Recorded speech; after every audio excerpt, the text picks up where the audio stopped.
Okay, so I decided that I would hold off and I would actually give myself a full weekend to play the Call of Duty Vanguard beta. Now, in saying that, these are all just my own opinions about the beta, and all this stuff is subject to change when the game gets its full official release. So again, I just have to, stress that this is just a review of the beta, not the whole game itself, because, like I said, the beta is just a multiplayer aspect with free maps and certain modes. Again, this is very, very likely to change based on, player feedback towards the developers when the game gets released. So yeah, starting off on some of the things that I didn't like, because that's usually the easiest bit to go in on, and it's really the stuff that people want to hear. So it is when you say like what you don't like about the game, as opposed to what you do like about the game. Okay, so one thing I don't like about the game is, now this is just beta related, okay, again I have to stress that, this is just within the beta, because I know for a fact that this will change.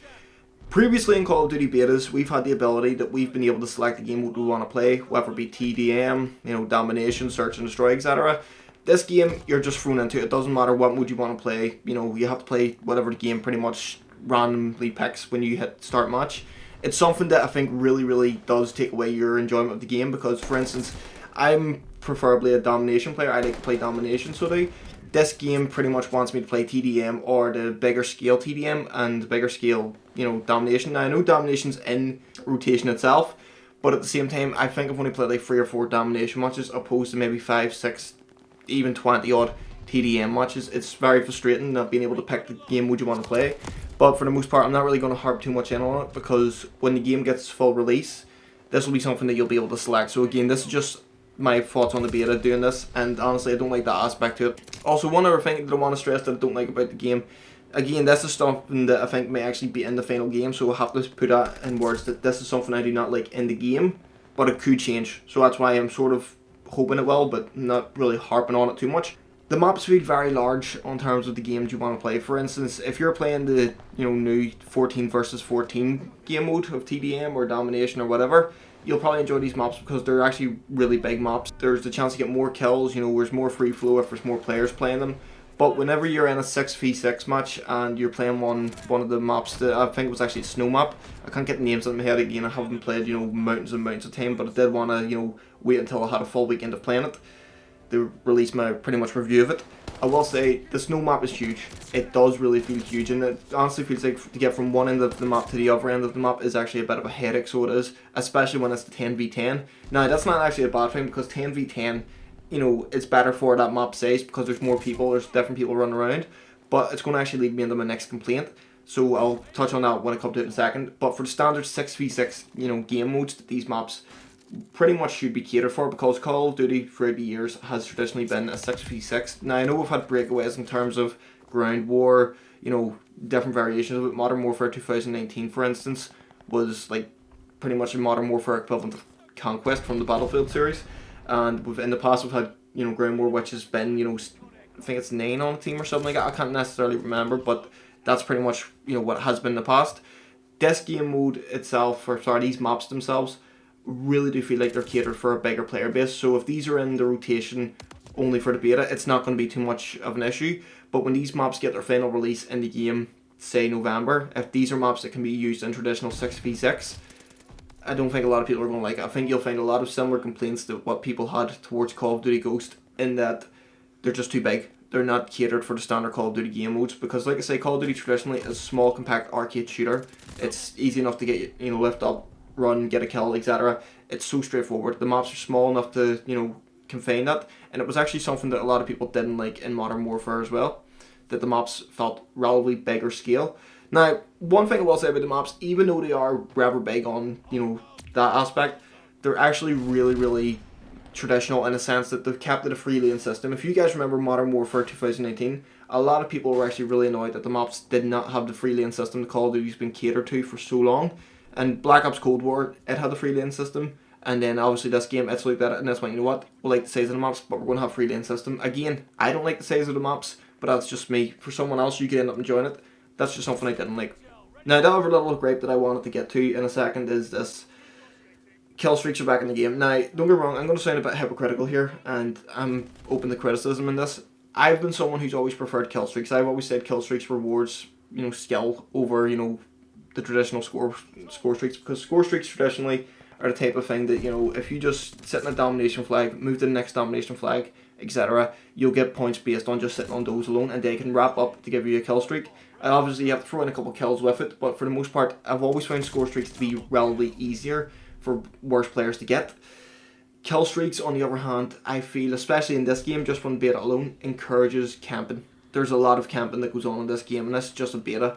So when the full release of this game actually happens, and people are doing everything to get, you know, the high kill streaks, it will become a bit of a headache, and I can see a lot of people getting frustrated with it really, really quick, because, like I say, it's going to be a game filled with campers. I can already see that straight away, just from a beta alone, that this is something that they'll really have to go in on and really look at.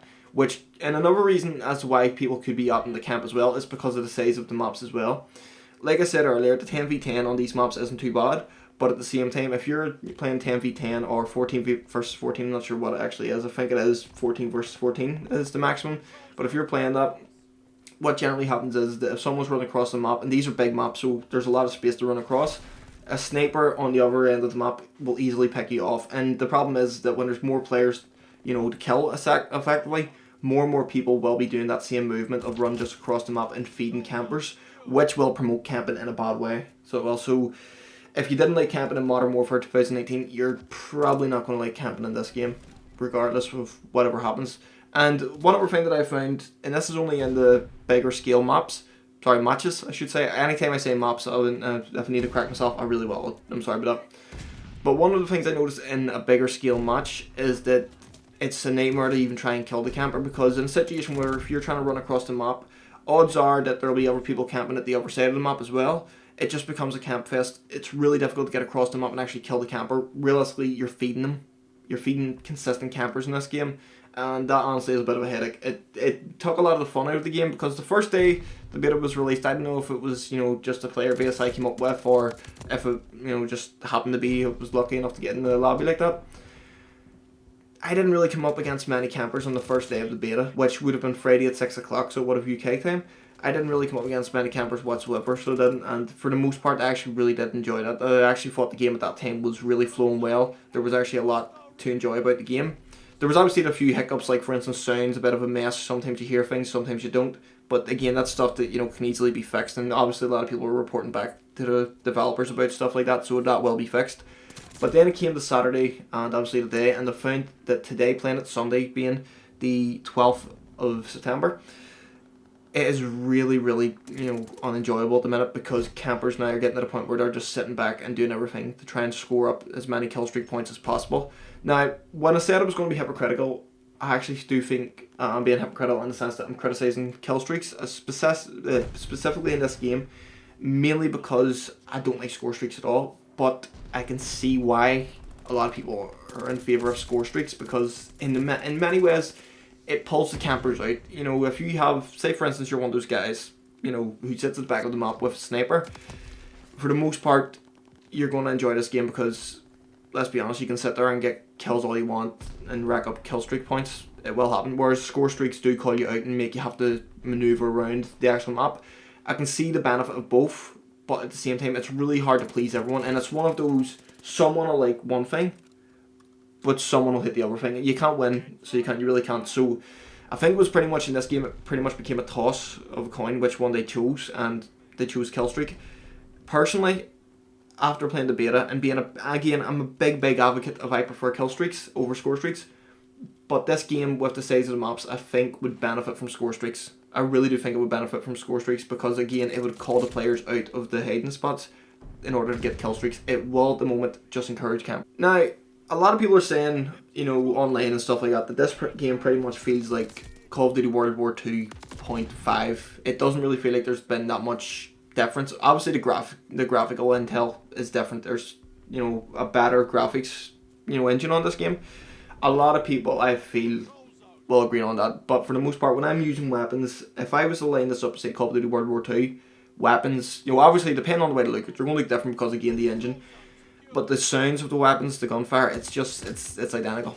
It really is identical. Now, I'm not really blaming the developers too much on this, because if you guys remember way last year, actually 2 years ago it is now I was talking, before Call of Duty Cold War came out, what generally happened was there was a lot of reports saying that Sledgehammer Games is way behind. Their game is not, you know, looking good. It doesn't look like it's going to happen. And what happened then is Treyarch came in and pretty much merged Cold War with the stuff that they were developing for their upcoming game, So Black Ops Cold War is pretty much a mix-up of Sledgehammer Games and Treyarch, which really then cuts time for Sledgehammer Games to actually release their game.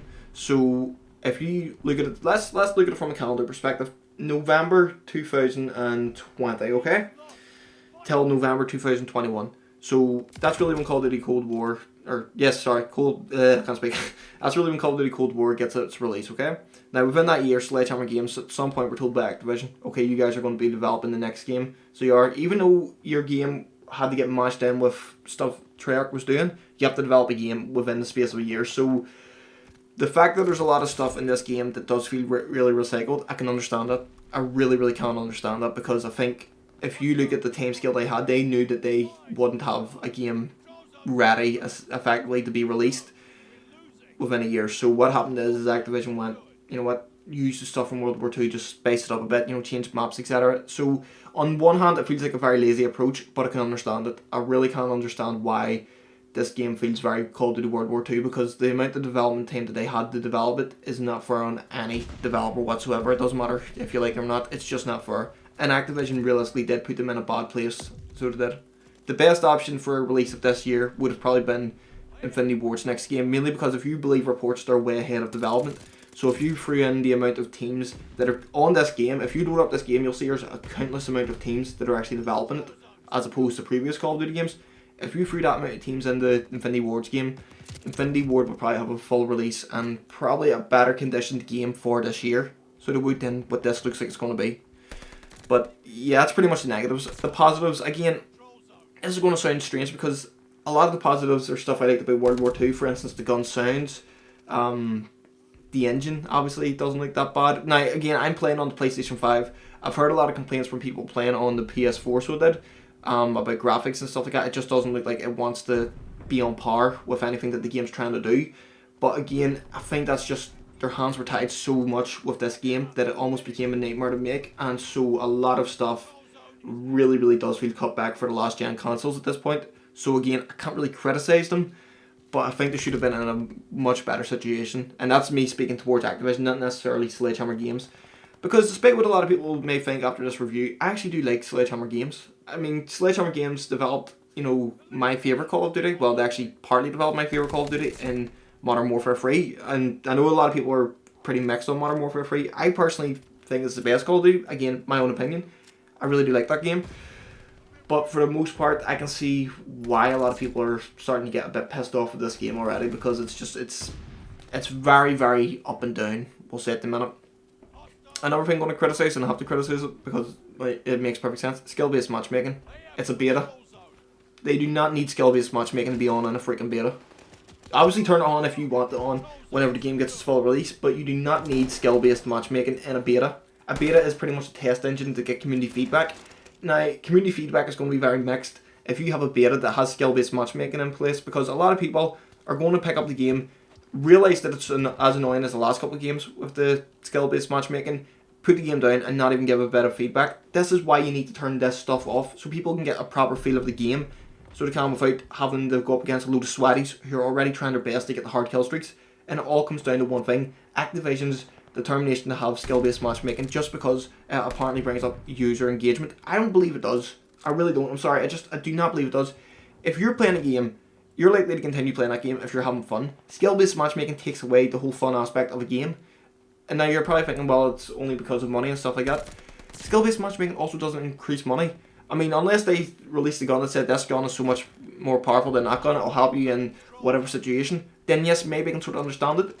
But the guns that they release in their microtransactions are pretty much just blueprints. They're, variants of different guns. There's no increased damage, there's no increased accuracy whatsoever. That's all stuff that you put on in the game itself. So it is, it's just that's traditionally what it is. Activision, take out skill-based matchmaking, at least for the beta, to give people a good chance to play it. Please. Another thing that I don't like is the radar situation.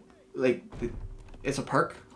Traditionally, Call of Duty, what happened is if someone was shooting and they weren't using a silencer, it showed up on a mini-map, so that's the way it was. That's a perk now. What is it? That's ridiculous. You should not have that as a perk.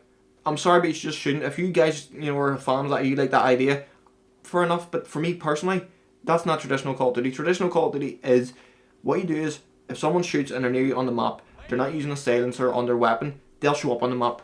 It's just the way it is. Now this video went on way too long in terms of the negative stuff. I want to do a follow-up video so do and the good stuff so do. So I'm not really going to try and mix and match. I'm just going to keep this short and simple on the stuff I didn't like. I'll do a part 2 and that'll be the stuff that I actually did like.